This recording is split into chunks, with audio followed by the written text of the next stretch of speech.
Distinguished guests, ladies and gentlemen, online viewers worldwide, welcome to the 2016 Tang Prize Award announcements. From June 18th to June 21st, the Tang Prize Foundation will be announcing the laureates of the 2016 Tang Prize in Sustainable Development, Biopharmaceutical Science, Sinology, and also Rule of Law. In today's press conference, the 2016 Tang Prize in Sinology will be unveiled.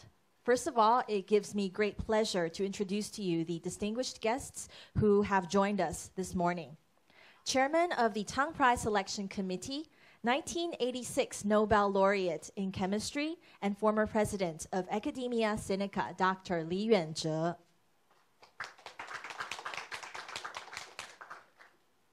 Acting President of Academia Sinica, Dr. Wang Fansen.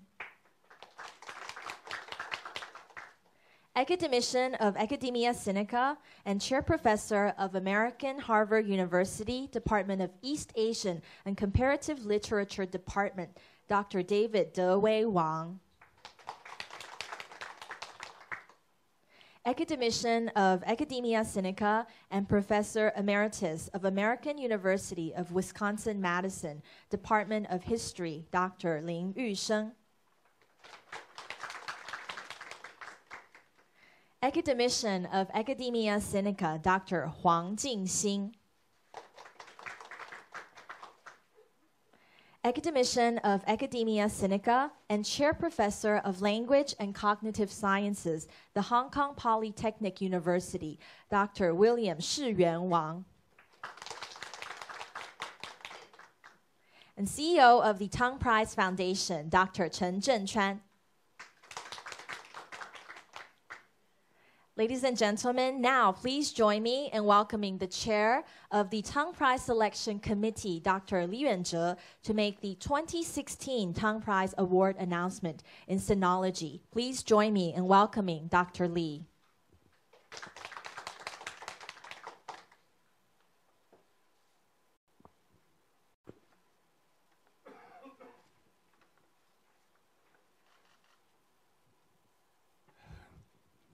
Distinguished guests, members of the media, I'm now honored to announce the recipient of 2016 Tang Prize in Sinology, Professor William Theodore Dewberry.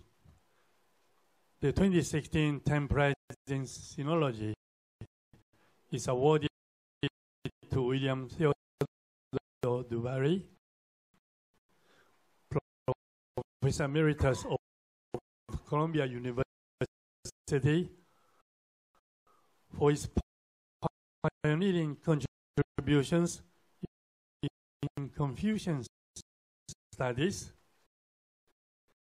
in his remarkable academic career spanning over 7 decades.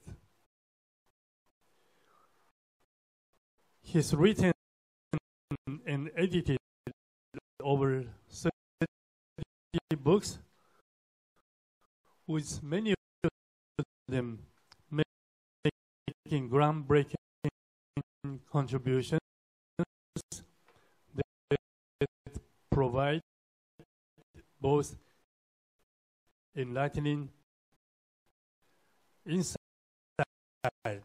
and honest critique into Confucianism.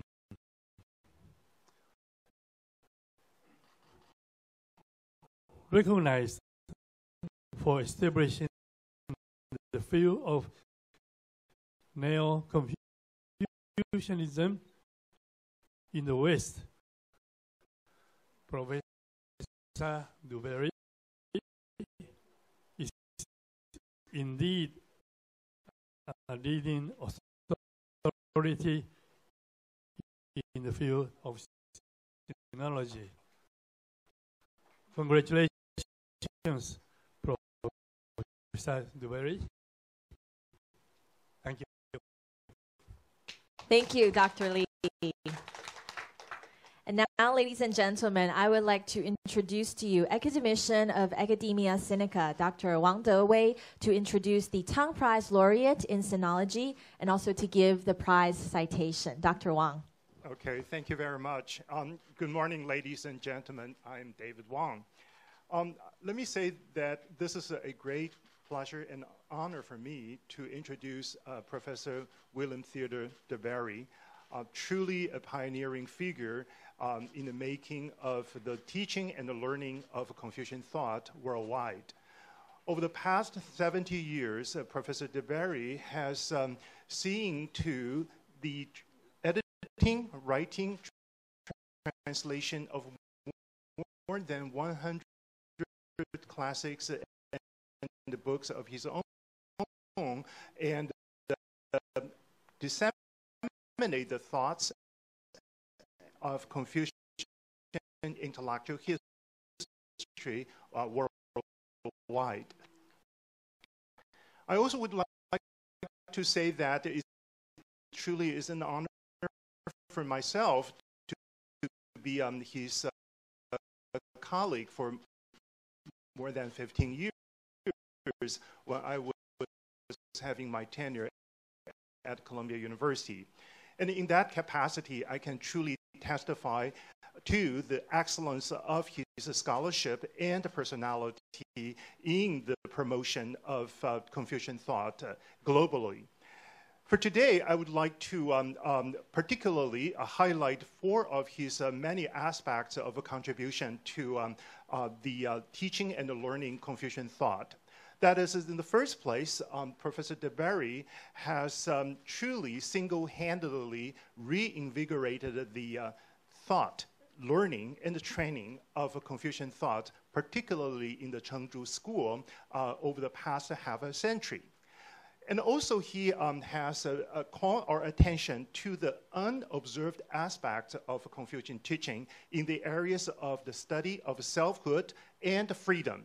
In contrast to the Western misconception that the Chinese tradition has never seen to the necessity and the importance of liberal tendencies of Chinese thought, Professor DeBerry has tried very hard to make this aspect of Confucian thought known worldwide. And in that conjunction, I also would like to call attention to another aspect of his contribution, that he's also able to bring his understanding of Confucian thoughts to bear upon an international dimension of thought in the worldwide dimensions. In that sense, he particularly wants to implement his own learning and the training into a comparative dimension of intellectual civilizational studies.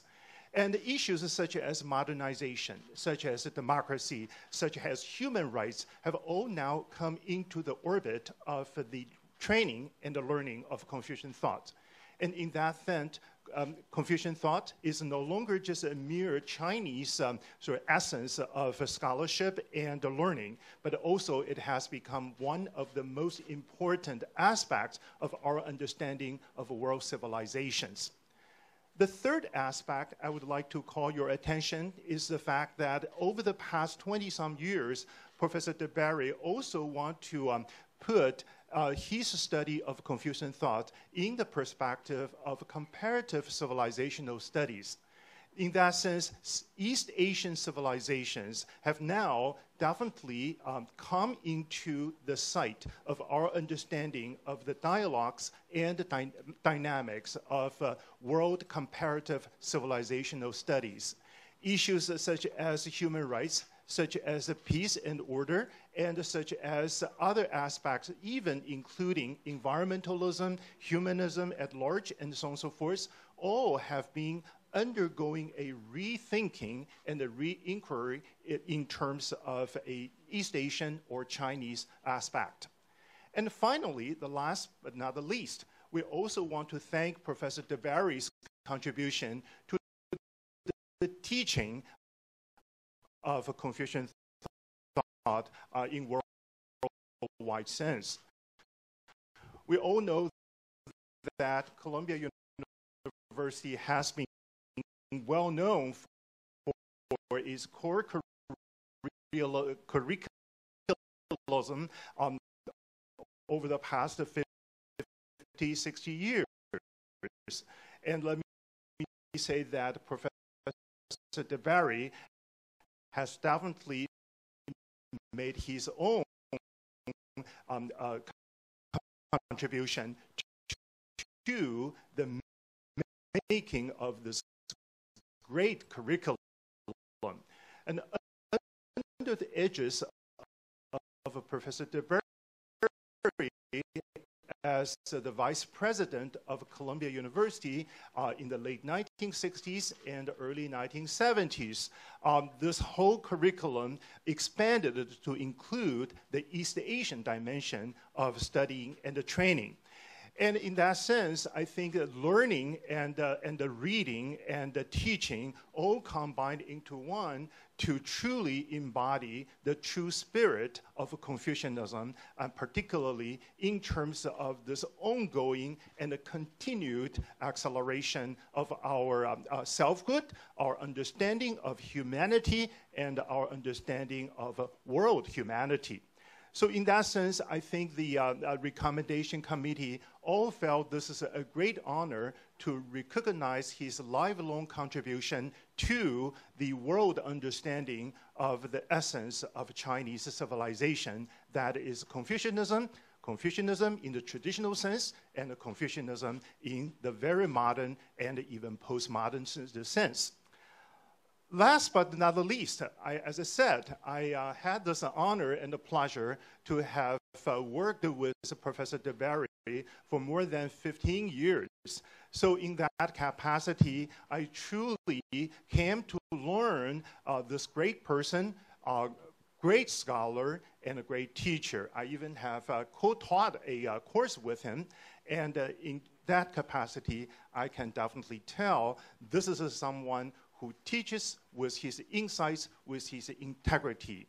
And in all, as he himself would have been very happy to say, if he were here today, that is, he wanted to pursue the ultimate goal of the Confucian ideal, that is the making of a gentleman, 或者是作为一个君子的最重要的贡献.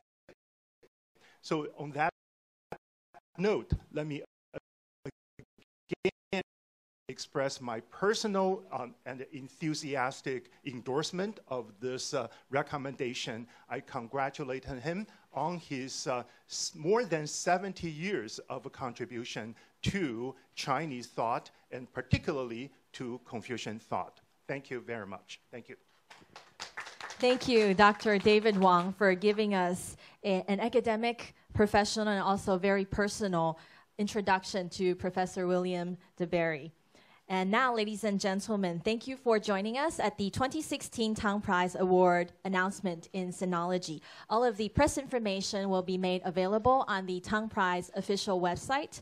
The Tang Prize Award ceremony will take place on September 25th this year. And lastly, I would like to remind you, please also join us tomorrow morning at 10 a.m. for the Tang Prize announcement in Rule of Law. Thank you, and we hope to see you tomorrow.